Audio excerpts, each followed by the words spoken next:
Inverter is the next topic after DC to DC chopper in power electronics section. The notes are provided to you on Classroom. You can go there and download the notes. In these notes, you have to read some pages and some pages are you have to extract from the notes. You don't need to read these pages like that. In page number 9 to 14 there are some problems solved which you not need to consider.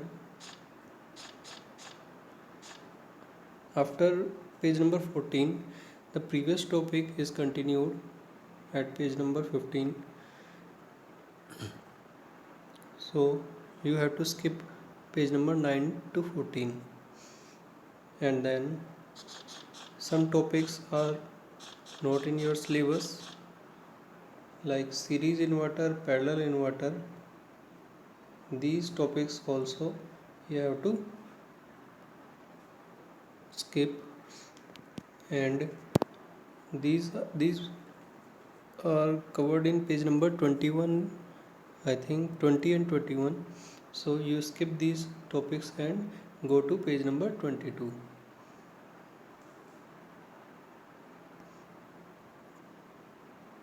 This is all about notes, so take care while you are studying. Now inverter is basically, you know that it is conversion of fixed DC to variable AC. ये fix DC को variable AC में convert करता है. अब how many types of voltage source inverters, how many types of inverters are there? There are 4 types of inverter in which you have voltage source inverter and current source inverter in your syllabus. Voltage source inverter have 3 types: single phase, half bridge, single phase full bridge, and 3 phase VSI. It is also bisectionalized like square wave inverter and PWM inverter, but we will study PWM inverter in control strategy, and square wave inverter is nothing but voltage source inverter.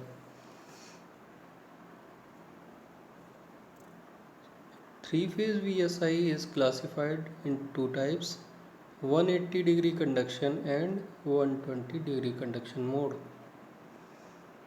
We will see how 3-phase VSI we can draw and how the working of 3-phase and single phase VSI is carried on.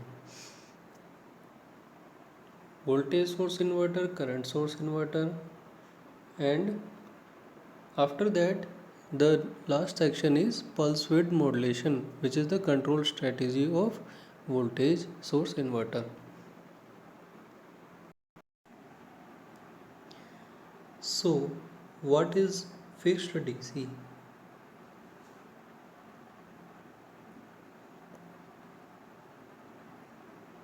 This is the voltage and time axis. Fixed DC voltage can be represented like a constant voltage source where the magnitude will remain constant. Now we have to convert fixed DC to variable AC.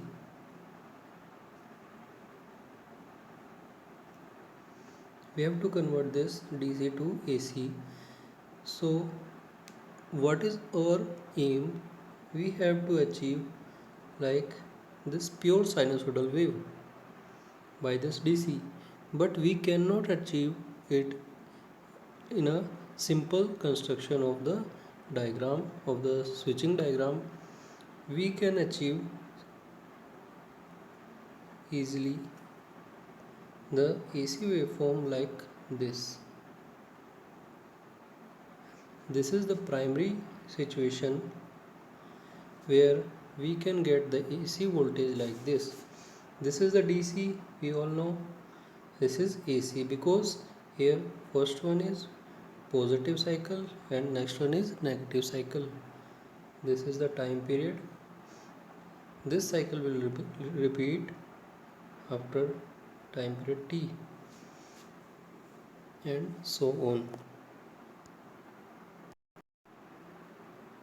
So we are achieving a square wave, but we want to get the sinusoidal wave. So to achieve this, we shift to three-phase inverter. In three-phase inverter, which type of waveform we obtain? In three-phase inverter, we get a stepped waveform.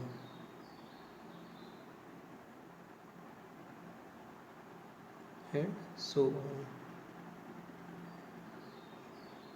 This stepped waveform is approximately similar to a sinusoidal waveform. We can say that it is closer to sinusoidal waveform. In the mathematical terms, we represent this harmonic because it is not pure sinusoidal and we have to achieve the sinusoidal waveform. So it is approximately closer to sine waveform, so it will have the less harmonic total harmonic distortion as compared to the previous square wave. So this stepped waveform have 31% total harmonic distortion. We will find it mathematically. And the previous square wave have 48% of total harmonic distortion. So it means if we have 48% of THD, so we get the useful power of around 52%, and here we get 69% useful power. So in next video we will see how we can find the total harmonic distortion of every waveform by using Fourier series, and we will also see the circuit diagram and switching diagram of each inverter and how we can find the total harmonic distortion of the waveforms we obtain from the circuit. And also lastly we will discuss the pulse width modulation technique, how we can remove the dominant harmonics by using pulse width modulation.